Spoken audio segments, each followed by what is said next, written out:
So I'm speaking to a few senior leaders at Bupa today, and I'm joined by Julie Stevens, Director of Wellbeing, Inclusion, Health and Safety. So can you explain to me what that all means? That sounds like a lot. It's a mouthful, isn't it? Yeah. No, I mean, I have the best job in the world. So my job is to take care of our 84,000 people across Bupa globally from a wellbeing and inclusion perspective. So really it's about making sure that as an organisation, we're doing everything we can do to help them feel included, that like they belong and that they're mentally and physically well.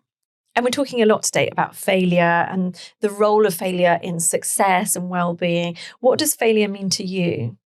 Failure genuinely means to me learning. So when I look back and the times that I would say that I've got something wrong or something's genuinely not gone the way I've expected it to, are the times when I've learned the most. And I've been able to take from that always something, even if it's tiny, and done a better job next time.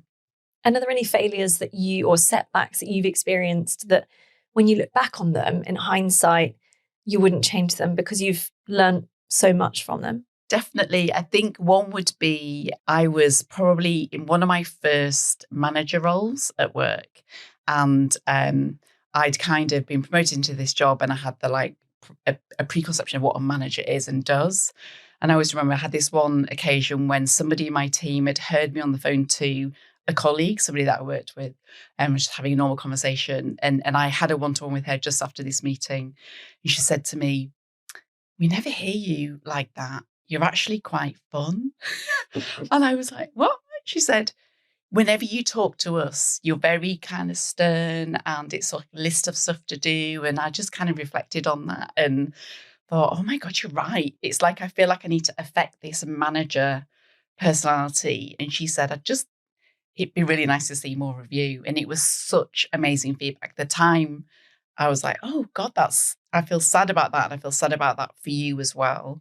But what it showed me was really just probably the start of more self-reflection about, I don't need to be a different person at work to who I am normally. I don't need to be a manager and kind of tell people the list of things that I need from them. Much more getting to know them as people, letting them get to know me. And that's really made a difference in terms of how I manage and think about working with people.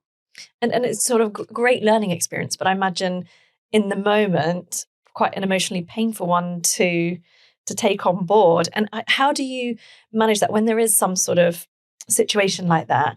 How do you allow yourself to feel everything that comes with that? Because it hurts, right? Yeah. And then also because it's really difficult to learn from an experience when you're being self-critical or, feeling terrible about something. Yeah. How do you manage that?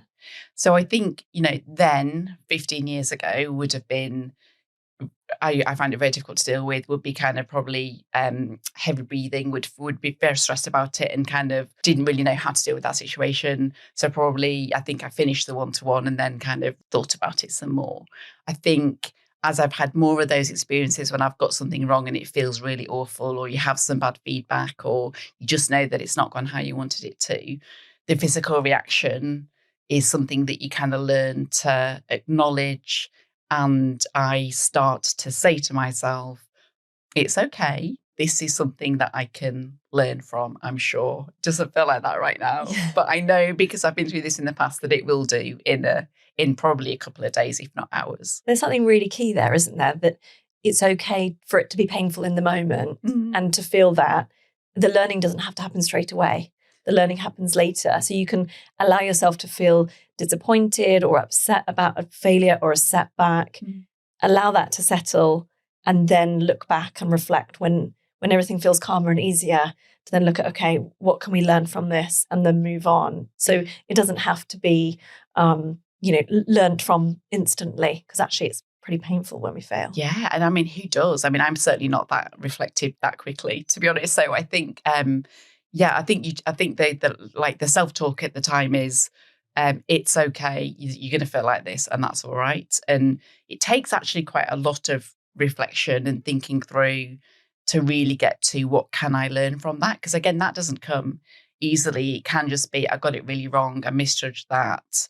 Oh no, why did that happen?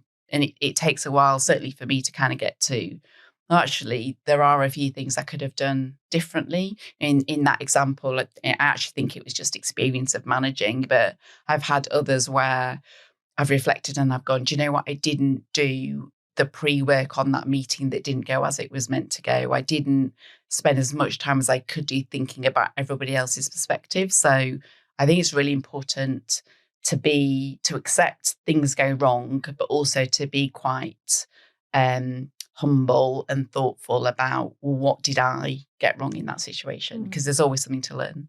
And it sounds as though in that example that you gave, that the person speaking to you felt safe enough to give negative feedback. Yeah. And how do you do that now, sort of with all that hindsight in your leadership position? How do you create those safe spaces for people to be able to not only give feedback, but receive it? Yeah, I think, and you're right. I'm grateful that she felt that, because actually I don't know that I was doing as much as I do now to create that safety. So I think it's really important to ensure that everybody feels known, genuinely known. Like I'm not just asking what your weekend was like because it's a question to take, that I really care about what you did over the weekend. I've taken the time to get to know you and your family. I know what's important to you. I think if you really get to know your team, it makes all the difference. And frankly, it makes a more enjoyable job for me, because I really enjoy spending time with the people that I work with too.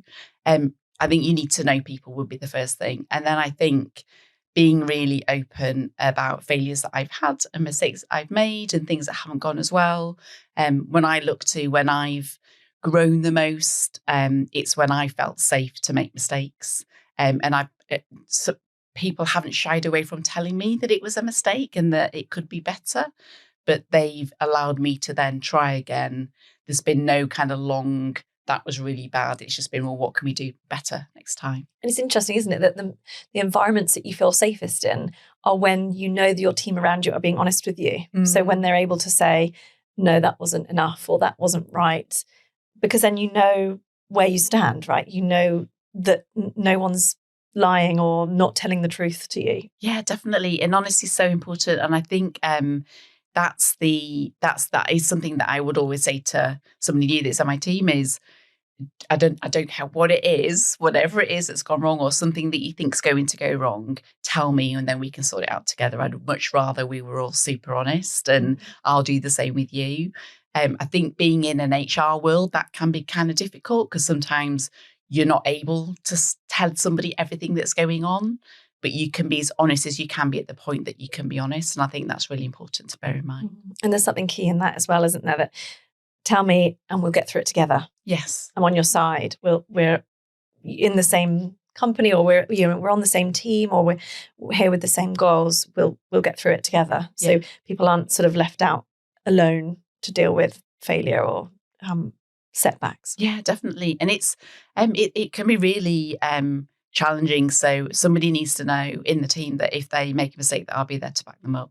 And also that there's ways that you can handle that in a work situation. So one of the roles I think of a leader is to protect your team. So wherever possible, I will be the one that will kind of take responsibility for something that hasn't gone as well. I know, and the individual knows that it was them that made a mistake, but actually they don't need to face all of the heat. If there is heat on it, that's something that I can help as they're growing and learning the lessons that I've learned through my career. So in the sense that you recognise everybody needs support from peers and managers, where do you get your support from, and how do you sort of look after your own well-being in that sense? Yeah, so a few places. So I've been fortunate enough to pick up a few sort of informal mentors. So I have a couple of women that were in senior roles that gave me advice early on in my career that I still turn to. And particularly when I've got something challenging to face, or I'm thinking about doing a new job, I will just have a chat with them. And then I have to say my husband, he's a lawyer, so very direct and straight, and doesn't get corporate life at all. So when I share any of the things that I'm facing, he's just will kind of immediately cut through to the, why are you even worrying about that? And that's just kind of silly, and will just be very direct and kind of cut through that sort of thing. So I think being able to talk to somebody that knows you and can cut through what seems like a really big deal and actually isn't, is really helpful.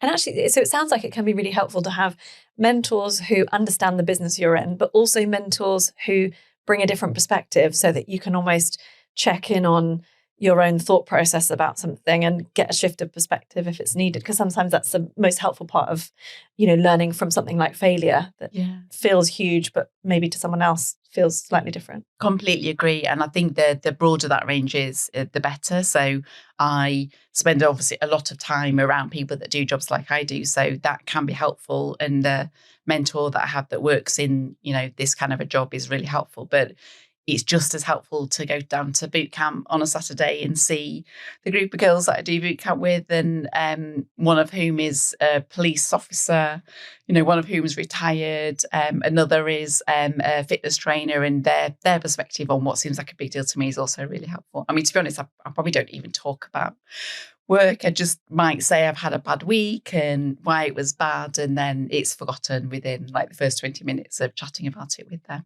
Boot camp sounds like a great way to burn off the stress hormones. And is that sort of one of the ways that you look after yourself? Yeah, definitely. I think I have tried to kind of keep good habits. And I've noticed that when I don't, I become just stressed or down. I mean, I've got to the point now where if I have 4 days without any form of exercise, I just feel a bit negative. I just kind of wake up and I don't feel that good. So I really need to do that. I don't drink during the week, make the most of it the weekends, but I really do notice if I have even just a glass of wine the night before, the next day, things just seem a little bit negative, and it has an effect on you. And I've noticed that. So we all know lots of companies talk a lot about well-being and, do all the sort of talking the talk. Do you feel like Bupa walk the walk along with that? Yeah, I really do. And this has hugely improved quite recently, actually. So we've been looking at how we support all of our people all over the world. And like a lot of organisations, we have medical cover for people that are traditionally in office-based or more senior roles. But what we've done over the last 18 months, really, is we've doubled our investment in medical support. So everybody in Bupa now has some form of medical cover, which is just absolutely amazing. And where we were was 40% of our people in Bupa had cover, and we're now at 100% of our people. And what that means is that if we have people that work in our care homes and our dental practices and our health clinics, they all now can get really much quicker access to several things. So mental health support, support with physio, support with counselling, support with things like financial wellbeing and financial advice too. I would say proudly that we do put our money where our mouth is, and we've really invested in making sure that everybody's got that support. Given everything that you've learned along the way and the insights that you shared with us today, what's in the future for you, and what are your sort of hopes and aims for Bupa as you move forward? Yeah, so I think the changes that we've just made, we really hope are going to make a difference and will be valued, but we want to continue to listen to people's feedback. Is what we've put in place now working for everybody in all the different places that we work? So that will be the first thing, is making sure that our medical support is genuinely valued. And then I think the second thing is we talked a lot about failure and creating safety. I really want to make sure that we help managers to do that, because I don't think it's easy. And I want to make sure that we continue to help our managers do that. Julie, thank you so much for talking with me today. It's been really valuable to hear your own insights and experiences. I'm sure lots of people are going to be really inspired by that. So thank you. Thank you so much. Really enjoyed it.